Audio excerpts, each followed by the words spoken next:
Ever wonder what traits the NFL values when breaking down defensive tackle prospects? In today's video, we reveal those key traits that you need to know when you're watching film.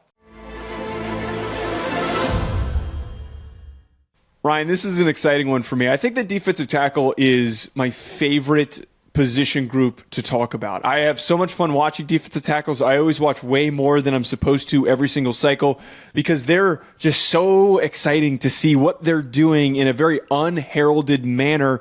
When we're talking about, though, the traits that should stand out for somebody who's watching film of a defensive tackle prospect, what are the three main things that we're going to cover today? Yeah, we always divide things into buckets because it's a deep process of evaluating players.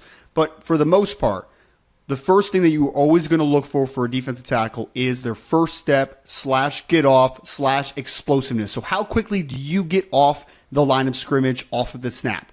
Number two, we're going to talk about the ability in the run game from a pure power perspective and playing with leverage. And then we're going to move into the last bucket, which is the ability to affect the passer. That can mean a lot of different things. We'll get into what it means for an interior presence, but those are the three things, the three core competencies that we'll be focusing on today. I love to bring up, when talking about defensive tackles, Ed Orgeron and what he emphasized when he was looking for defensive tackle recruits. I read a book in which his time when he was at Ole Miss and how he used to focus on one thing in particular. It was first step. It was how explosively does said player get off the ball. And he could determine if a guy was going to be an elite player if he could beat offensive linemen off the snap as soon as the ball was moving. When we're breaking down first step and then adding into it what explosiveness plays into just an overall athletic profile of a DT, what are you looking for in this evaluation? Well, the advantage that offensive linemen have is that they know when the ball is going to get snapped, right? So naturally, a defensive lineman is behind the 8-ball. So how do you counteract that, Joe? It's with that first step off the line of scrimmage and getting your body into a proper position. Whether we're talking about a one-gap system of players trying to just explode through gaps and then create penetration, or if we're talking about two gappers that are going to work more at the line, at the point of attack and not be as disruptive per se, we still need guys that get off the football and then put offensive linemen into conflict. So no matter what system we're talking about, 3-man down, 4-man down, whatever, that first step and that explosiveness off the snap is vitally important. Let's take a look at this clip of Jalen Carter making a huge play against the Cowboys. Philadelphia Eagle defensive tackle Jalen Carter is coming off of a great year, and the reason for it, Joe, is because this man is lightning off of the snap. You literally see it on this play where the Dallas Cowboys center, Cooper Beebe, is trying to block out on him and move him at the point of attack off of an initial inside move by Jalen Carter. But the craziest part is a center, a player that knows and starts every single play, is contacted by Jalen Carter before he can get his base underneath of him. The explosiveness and that ability to beat him to his spots, that creates the easy leverage for him in the run game, allows him to get Cooper Beebe off balance. It all starts, though, with that dynamite first step. So we see in two different areas that explosiveness shows up on this play. It's right off the ball. It's him having the reactiveness as soon as it's snapped to just fly out of his stance. And then you mentioned there, he is clearly beating him to his spot. Cooper Beebe is trying to absorb instead of delivering a blow and coming upfield. And then the second area that explosiveness shows up is after he has held his ground at the line, he launches himself and tackles Rico Dowdle for a loss. So having that ability to just generate force to power through and jump forward, that is what we're looking for in explosiveness. It doesn't always just need to be, are you moving faster than everybody else, which Carter does do here. It's how can you use that burst to generate plays and make plays, or at the very least, cause a mess at the line of scrimmage. And that's what made him such a rare player coming out of Georgia, because you had Jordan Davis, you had Devontae Wyatt, but I remember comparing him specifically to Jordan Davis, who came out a year earlier than him. Jordan Davis was a just monster nose. Jalen Carter was the movement-based player, the three technique, the guy that can get off the line of scrimmage and off the ball in a hurry, and that has obviously translated especially to this past year with the Eagles.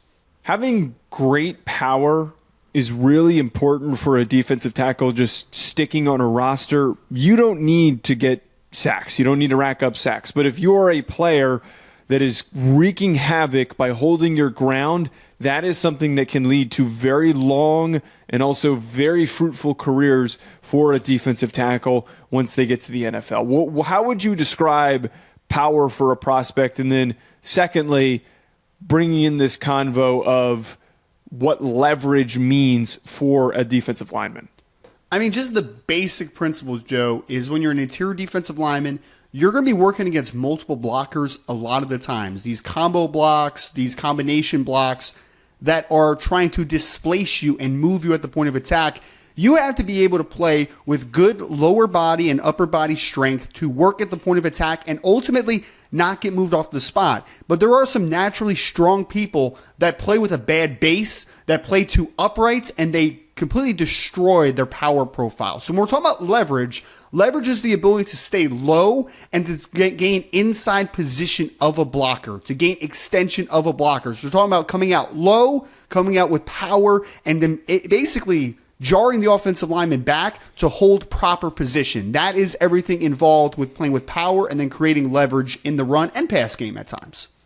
Let's watch the king of power and leverage, Dexter Lawrence. Dexter Lawrence is so easy to bring up as an example for leverage as well as for power, and I couldn't have come up with a better example as he is just dominating a double team in this spot.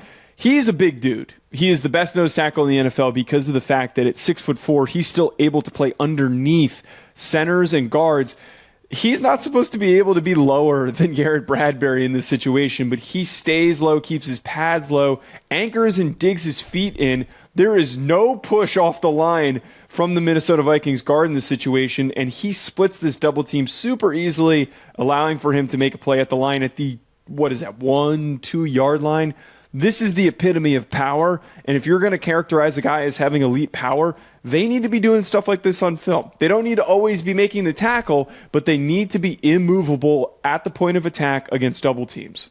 Yeah, and obviously him being able to have that leverage early on and play so low for a guy that is 6'4", 340 pounds, is why you don't ultimately move him off of his spots. And ultimately, though, 64 sees the linebacker flash, the left guard, and he has to get off and be able to stop him from making a play in the backfield, and that causes center Garrett Bradbury to be in the worst position possible. He has no leverage despite being a smaller player than him.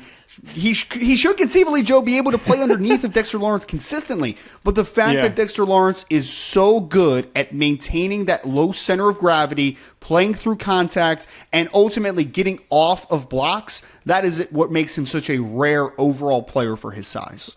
Yeah, but just final thought. Lawrence just kills Bradbury on this play. He just throws his ass into the ground like that. This is just, it could not have been a more 10 out of 10 play where hold your ground and then at the very end you're dropping a center into the ground with your upper body and then making a play on the ball carrier.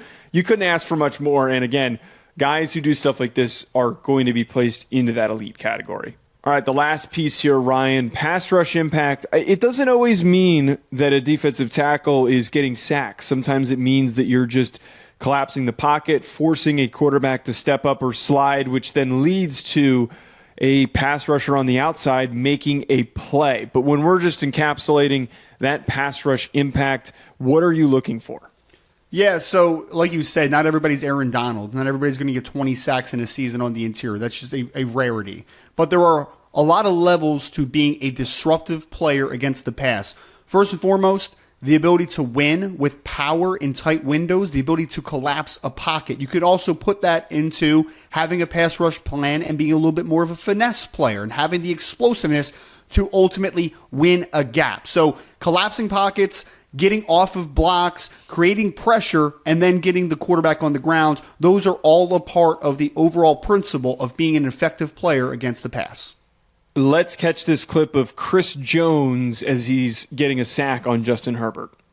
As we talked about, there's a lot of ways to affect the passer, and not everybody's going to be Chris Jones, who is 6'6", 320, and can play on the outside track of an offensive tackle, clear the hands, flatten to the quarterback, and ultimately get Justin Herbert on the ground. Again, not every defensive tackle is going to have to do these things, Joe, but this is the quintessential example of a diverse defensive tackle in the NFL that can rush from multiple alignments and can affect the quarterback in so many different ways. On one rep, you're going to see Chris Jones winning outside track. On the next, you're going to see him rushing over a center and create a pressure inside. The next play, you're going to see him at a 2-2-I and just push the line of scrimmage in his favor and collapse the pocket. This is what an ultimate chess piece of a defensive tackle and the ability to affect the passer looks like. So typically with the defensive tackle, and you kind of just like alluded to where the different alignments can come from and the way that they can impact the passing play. Normally, as I brought up in the definition, you'll see a guy win with a bull rush, collapse the pocket by driving a center into a quarterback's lap, maybe not get the sack, but that then creates an opportunity for an outside rusher to make a play. But I had to use this play to really illustrate, okay, if I'm going to write down on a scouting report, this is a guy who is an elite pass rusher, and then provide your elaborated notes on what he does well, you need to find this type of a green flag. Very rarely do defensive tackles are they trusted by a defensive coordinator to rush from a wide alignment. You need to have good bend. You need to be able to use your hands effectively enough to go toe-to-toe with a tackle, and then also to get home and to generate a sack. So if you ever spot a DT where you're watching the beginning of a play or the beginning of their film, and then like maybe 10 plays in, you see them rushing from a wide alignment, you're getting a pretty good indicator that, hey, we trust this guy. He is one of our best pass rushers. We're going to let him just pin his ears back and go in order to get some production.